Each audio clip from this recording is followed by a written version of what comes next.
I'm Louise Wilson. I'm the creator, director and designer of The Gathering, and I am delighted to be here after about 4 years of research to create this piece of work.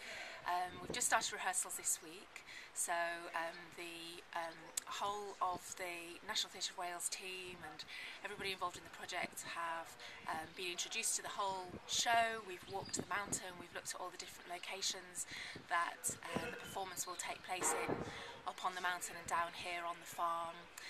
The piece incorporates visual happenings in the landscape and here on the farm.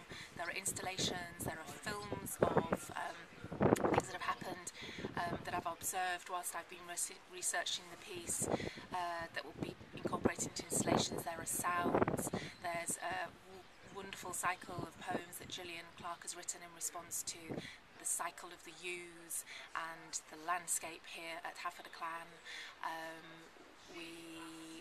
Busy rehearsing. The actors are now working through the text. They're in the barn at the moment working with Nigel Stewart, the choreographer of the piece.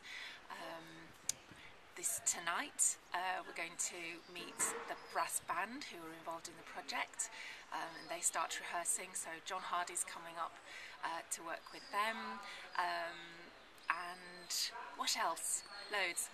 The thing is, it's just great to have started the project after this time, to finally be here, making it real and making it happen with all the shepherds and all the sheep and all the technical crew and creative team and everybody. So it's here, it's happening, and please come and join The Gathering.